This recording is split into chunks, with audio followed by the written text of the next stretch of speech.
Hello, everyone. On the 22nd of August, the Sun will be aligned with Regulus. The exact alignment will be around 8 p.m. We are going to look at the chart in a minute. And you may ask, why is this important? Well, first of all, this is a placement where we can actually use the word conjunction instead of alignment, because even the declination will be exact.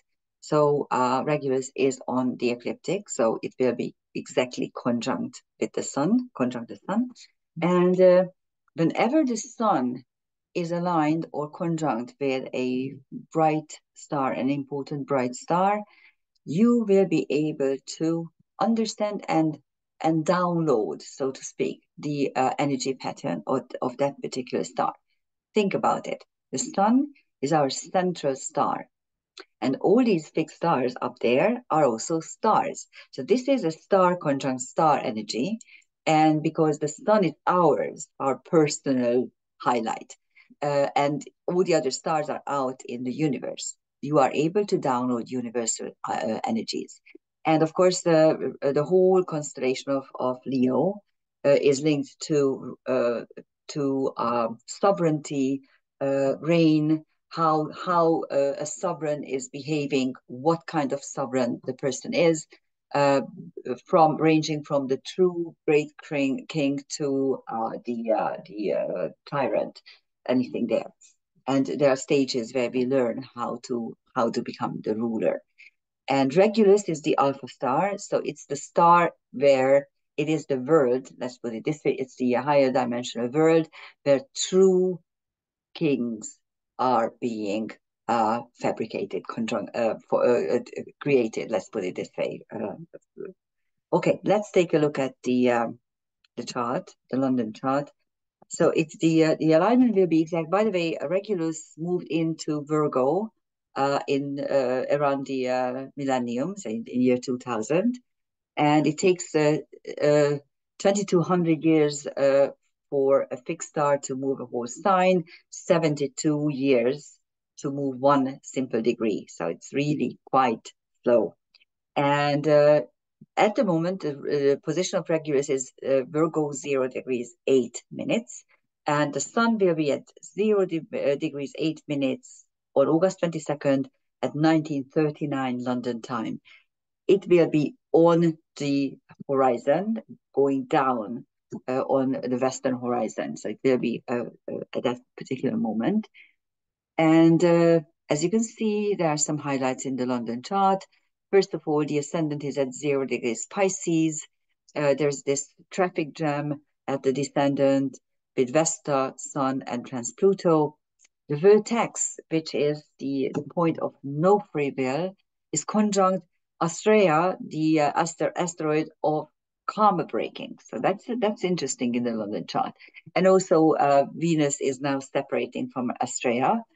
And at the same time, Dark Moon Lilith, Black Moon Lilith, and Juno are in an applying conjunction with the South Node, which is forming a T-square with Saturn. It's a karmic cage.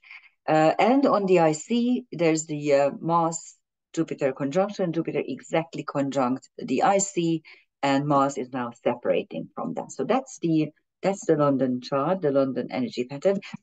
This happens every year, by the way. So every year the Sun will be conjunct, and this is a true conjunction. I'm going to show you in a minute. Actually, I am, as we speak, showing you how this is really on the ecliptic. The Sun is right, of course, on the ecliptic, because that's how we calculate the ecliptic. And Regulus is a star which is on the ecliptic. So this is a true conjunction.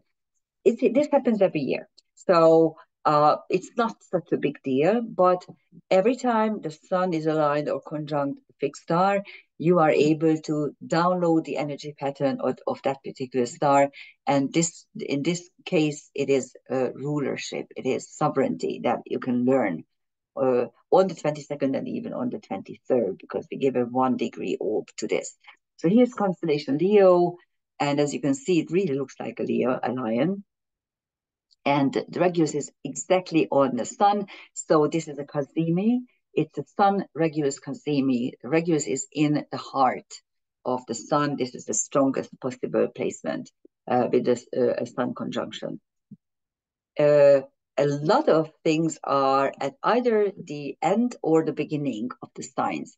And that is why we call dissociate and aneretic, because it is dissociate whenever a sign, whenever an aspect is out of sign, one planet is at the end of a sign and the other one is at the beginning.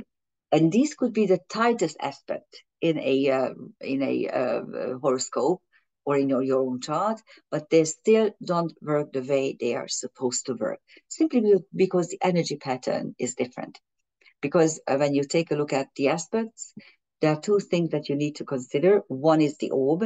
Of course, each aspect has an orb, and it has a numerological figure how it is being formed. Like the trine is 120 degrees, the square is 90 degrees, and so on. But there's also a pattern there regarding modalities and or elements, and you need to take those into consideration as well. And if it's out of sign, if it's dissociate and it doesn't work the way it's supposed to work. And aneretic means that a placement is at the very, very last degree of a sign, which means whenever you see that, that particular archetype got stuck in a previous incarnation and the native was unable to work with it, unable to surpass or resolve it.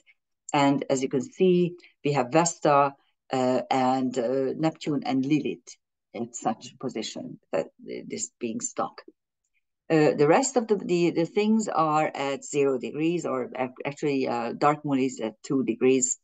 I still allowed it because it actually creates one of the nice patterns which are not out of sign, so not dissociate. There is an air grand trine, dark moon, Lilith, Pluto, and Sedna, so that's brilliant.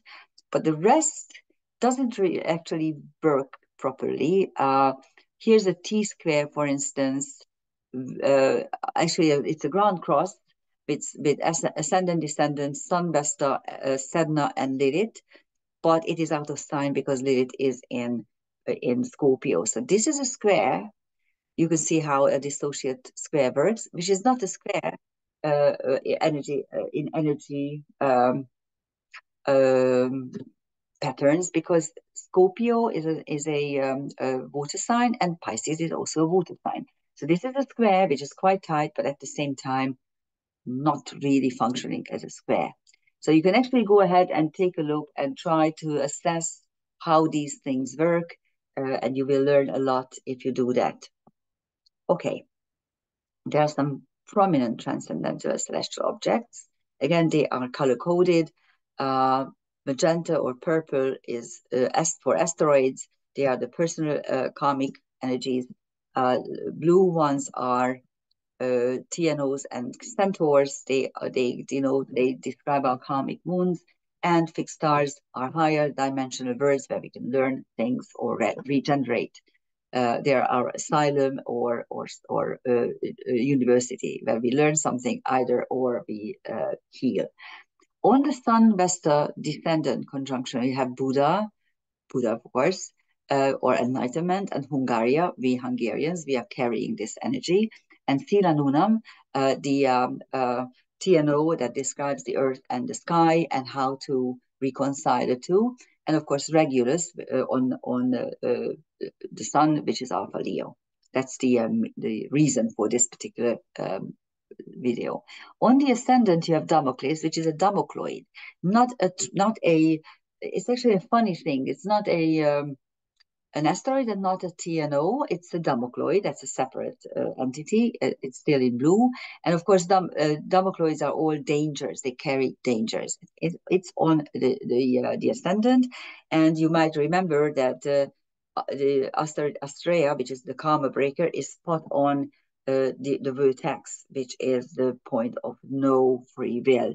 So it's quite fated, this moment in time, although the Sun Regulus is very, very prominent.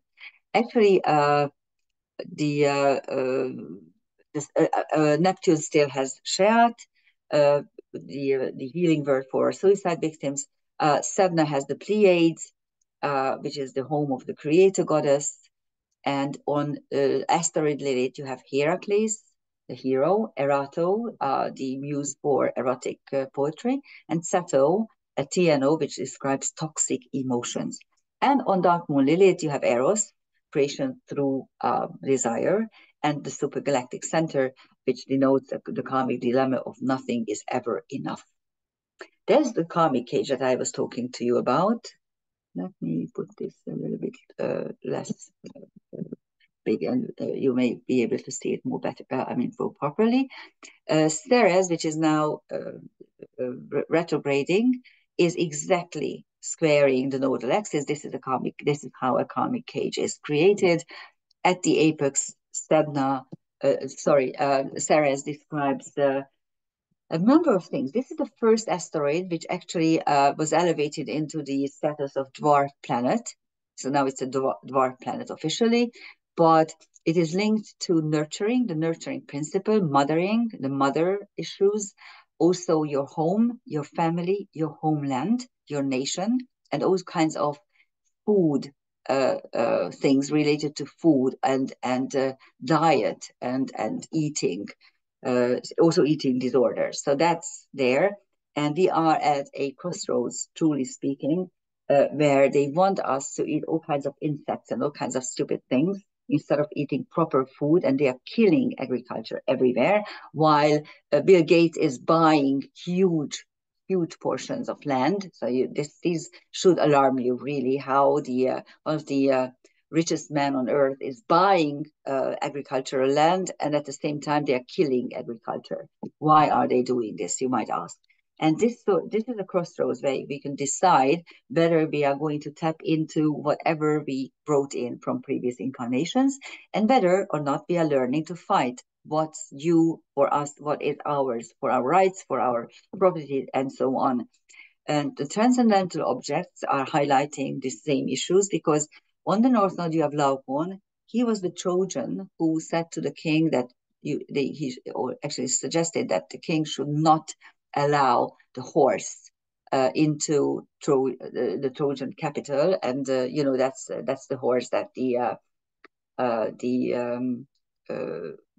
Greeks created, and then they hid within it, and this is how they destroyed Troia.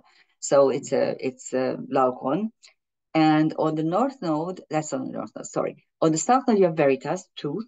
And on Juno, you have Moira and Rhea. Moira are the three fates, and Rhea is the not the creator goddess. She's the mother goddess, or a great mother goddess among many, because you have the creator goddess who created the world. It's always a goddess in every culture. And then you have era creating gods and goddesses. It's very important for you to understand that, yes, you can win a gold medal on the Olympics if you are half man and have XY chromosomes, but there's no way you can actually go ahead and deliver a child unless you are a proper feminine. And this is something that the ancients knew. And of course, now we again forgot this, or they want us, the powers that be want us to forget this fact, and they are gaslighting us. But believe me, to deliver a child, you have to have a womb. And to have a womb, you need to be a woman. It's it's that simple. It's that rational and that simple. But of course, they are disrupting the whole world with the new ideas, and it's just an ideological warfare. And on Ceres, you have Electra, the princess who is trying to get her little brother to make the dirty work instead of her and kill her mother. And on two centaurs, Pholus and Quaoar. Quaoar is actually a TNO. Pholus denotes a generational gap or a generational issue, because it taps into the fourth generation behind the one previously. So again, we have the ancient knowledge energy. And Quaoar is the creator god of the Californian Tongva tribe. And it's one of my favorite TNOs, because it's creating out of nothing. When you have really nothing, just your physical body and your voice, and Quaoar starts to sing and dance and creates a whole world with it. So it's creation through what you have. So this is the energy pattern. Thank you for listening. And if you liked it, please push the like button, and you can actually start interacting underneath this video as well.